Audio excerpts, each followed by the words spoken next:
Welcome guys, this is Himanshu Singh. आज है अपने यहाँ पे upon the Hindu complete news analysis के साथ।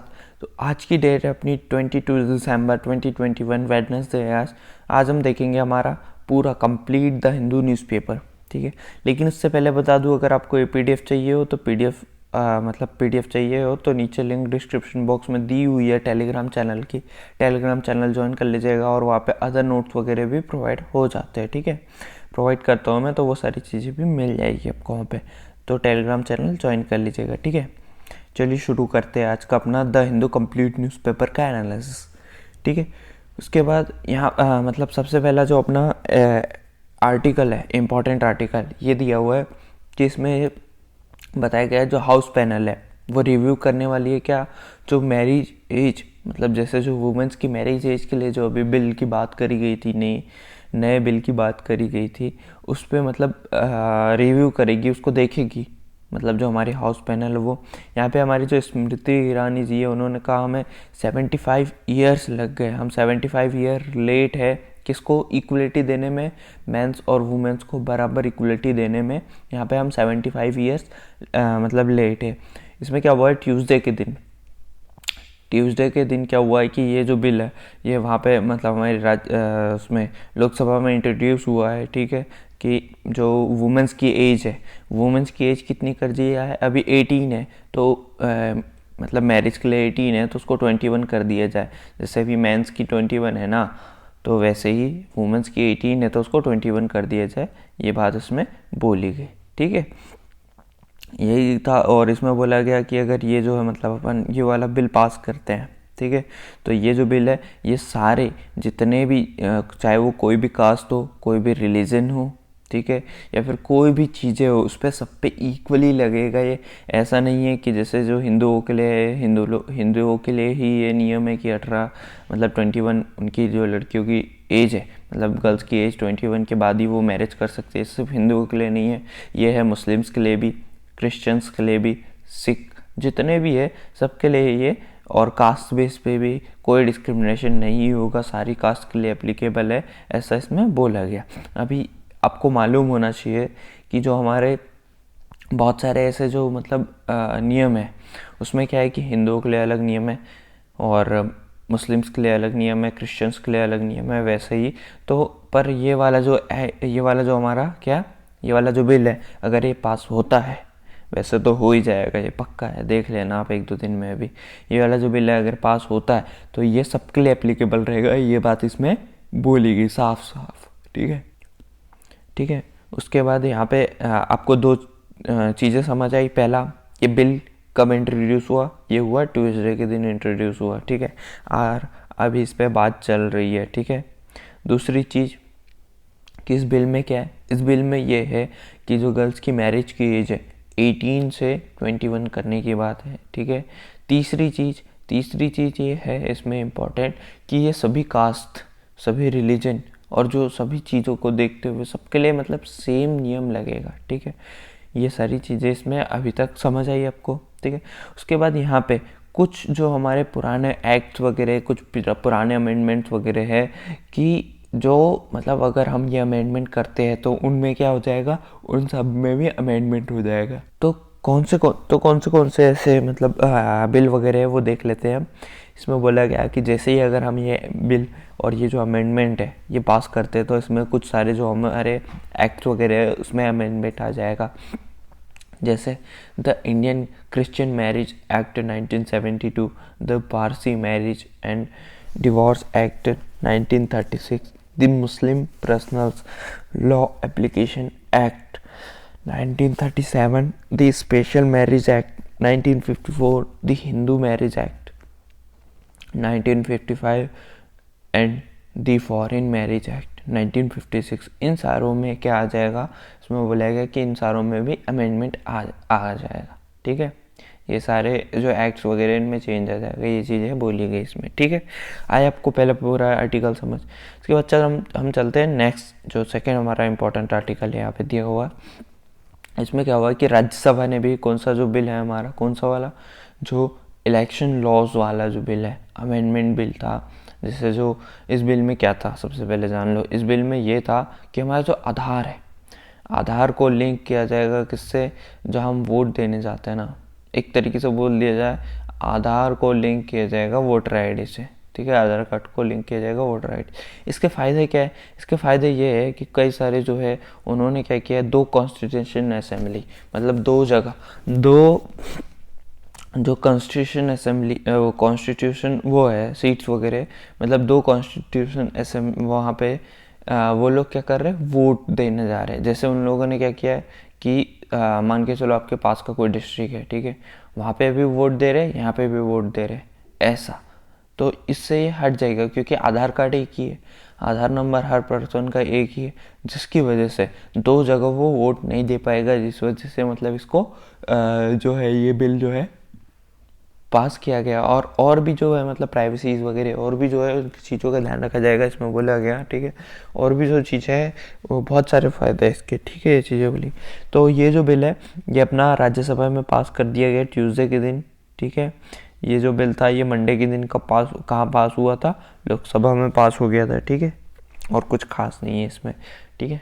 बाकी पॉलिटिक्स दी हुई है, किसी ने मतलब थोड़ा सा, जैसे जो मिस्टर ओब्रेन, उनको सस्पेंड कर दिया गया इसी के सिलसिले में, ये चीज़ें बोली गई। इतना कुछ खास अपने लिए इम्पोर्टेंट बिल्कुल नहीं है, अपने लिए जो इम्पोर्टेंट था वो सारा बता दिया मैंने, ठीक है।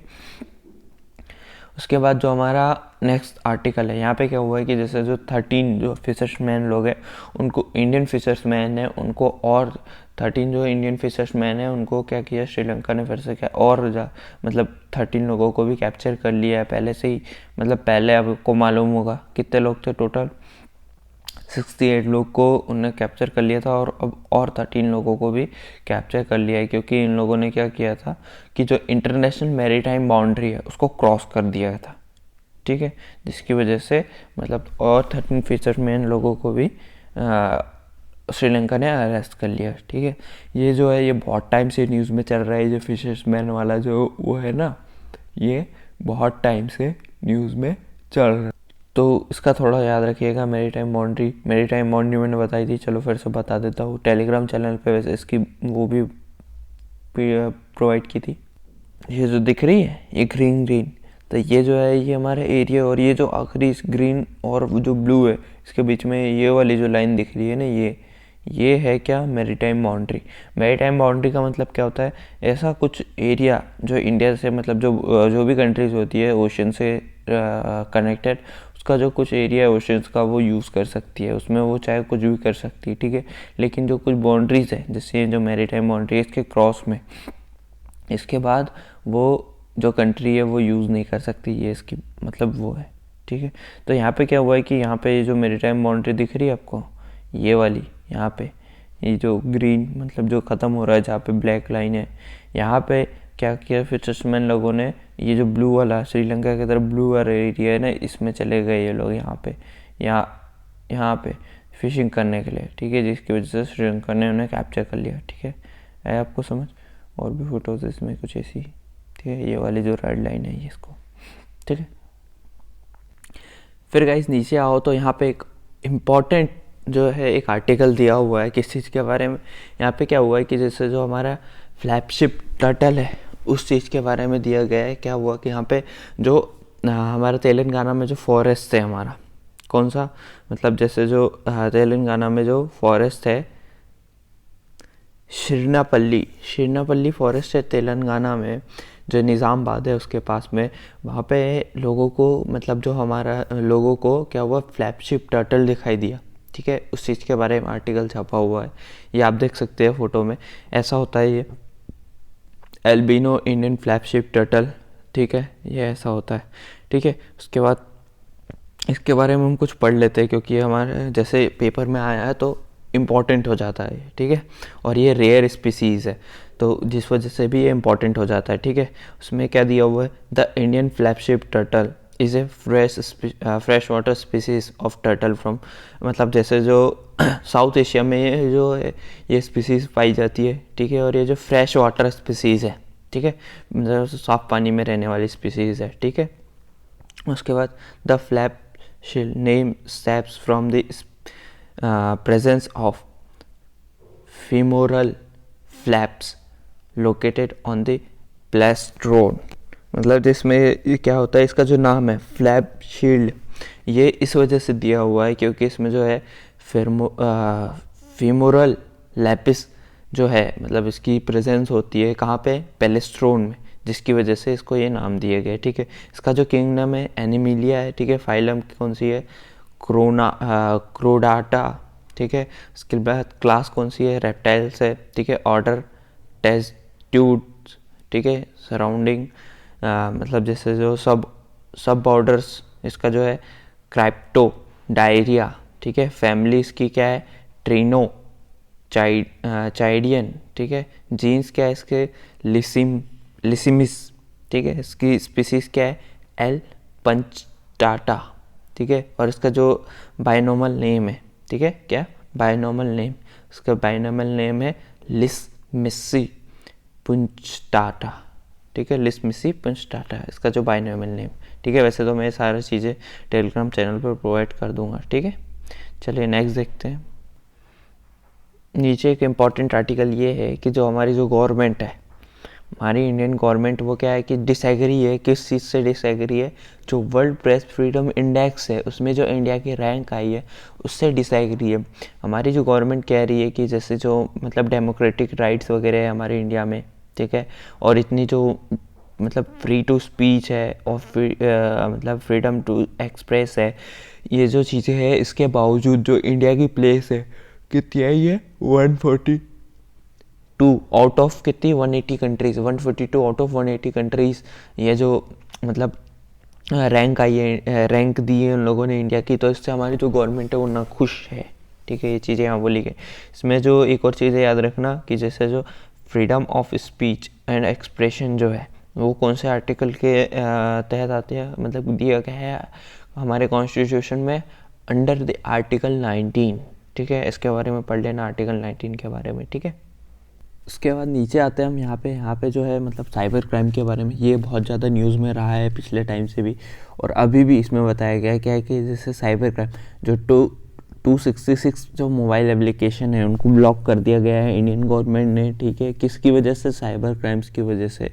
क्या हुआ है कि जैसे जो पिछले कुछ टाइम से, मतलब पिछले कुछ टाइम से बहुत ज़्यादा जो हमारे जो मतलब national cyber crime reporting portals NCRP जो है, उसमें क्या हुआ है कि मतलब बहुत ज़्यादा कंप्लेंट्स, अराउंड 6 लाख कंप्लेंट्स वगैरह आई है, जिसके अंदर से 12,776 जो FIRs है उनको क्या किया गया, रजिस्टर्ड किया गया है। ठीक है, ये चीज़ें बोली गई इसमें, और उनके खिलाफ एक्शन लिया गया है जल्दी में, मतलब सारा अच्छे से एक्शन वगैरह लिया गया है। ये चीज़ें यहाँ पे अमित शाह जी ने बोली है। ठीक है, उसके बाद उन्होंने कहा है कि जैसे जो CCTNS मतलब क्या होता है इसका, criminal tracking network, crime and criminal tracking network and system, ये जो है ये हर जो पुलिस स्टेशन है 16,347 जो पुलिस स्टेशन है इनमें मतलब क्या किया जाएगा, ये सिस्टम ये जो है ये लाया जाएगा। ठीक है, जिसमें जो 99% पुलिस स्टेशन है जिसमें 100% FIR रजिस्टर्ड होगी। ठीक है, ये चीज़ें यहाँ बोली गई।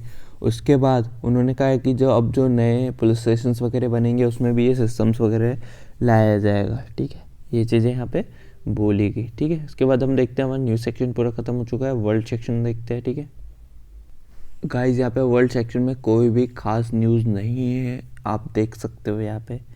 ठीक है, कुछ भी खास न्यूज़ नहीं है इंडिया से रिलेटेड। ठीक है, जो भी इंडिया से रिलेटेड न्यूज़ होती है वही हमारे लिए इम्पोर्टेंट होती है। यहाँ पे इंडिया से रिलेटेड न्यूज़ नहीं है। बिजनेस सेक्शन में देख लीजिए, बिजनेस सेक्शन में भी उतना कुछ खास नहीं है। अगर आप कुछ पढ़ना चाहो तो आप पढ़ सकते हो। ठीक है, मैं इसकी जो PDF है वो टेलीग्राम चैनल पर प्रोवाइड कर दूंगा। ठीक है, स्पोर्ट्स सेक्शन भी, ठीक है, मैं टेलीग्राम चैनल पर प्रोवाइड कर दूंगा, वहाँ से आप पढ़ लीजिएगा। ठीक है, एडिटोरियल्स है, जो एडिटोरियल्स हम कल से करेंगे, एडिटोरियल्स का अलग से एक वीडियो आया करेगा। ठीक है, हैव अ नाइस डे सबको। ठीक है, अच्छे से तैयारी कीजिए।